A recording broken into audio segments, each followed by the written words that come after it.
In this lesson, I want to give you a better overview of this project. And while we are here, I also want to answer a question that you may have when you inherit an existing codebase from someone else. For example, you may start a new job as a Flutter developer, but rather than starting a new project from scratch, you may be asked to get familiar with an existing codebase, and in some cases, the codebase may be quite large. So, are there any effective ways to quickly find your way around? Well, of course, one of the things that you could do is to run the app and go through all the different folders and files to see if you can work out which widgets correspond to which parts of the UI in the running app. And while this is a reasonable approach, it could take you a long time to find your bearings, especially if the codebase is large. However, as a Flutter developer, you always have the dev tools at your disposal, and you can use them to easily inspect all the widgets inside your app. And if you never used the DevTools, you can head over to this page to learn more about them. For now, all you need to know is that they include a widget inspector page that you can use to inspect the layout of your app at runtime. And if you're using VS Code, the widget inspector page is always one click away, and you can open it by pressing on this button over here. However, I have noticed that sometimes this just opens an empty page, which is quite useless. This is a bug that has been reported, but it still seems to affect me by the time I record this.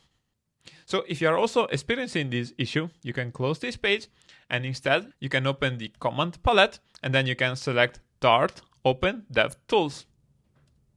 And then you want to choose this option to open the DevTools in the web browser.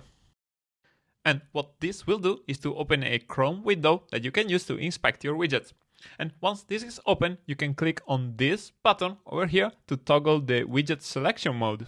And then you can click anywhere inside the running app, and this will highlight the widget that you have selected and also show you its position within the entire widget tree.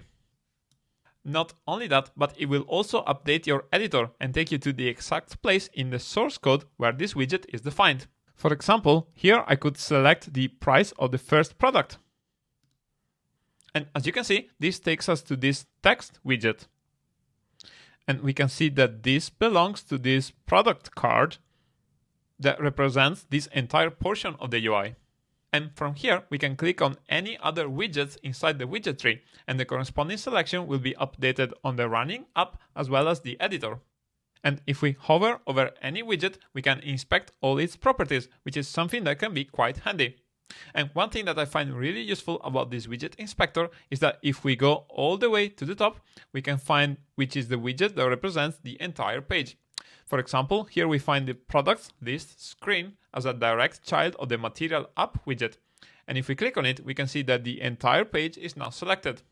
And we are also taken to the declaration of this widget inside the editor. So this gives us a very powerful and effective way of figuring out where is the code for any given widget in the entire widget tree.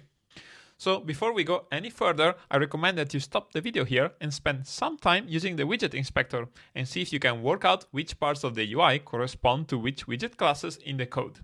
Beyond that, the big takeaway of this lesson is that the widget inspector is always there to help you if you need to find your way around a new code base. Okay, so let's continue on the next lesson.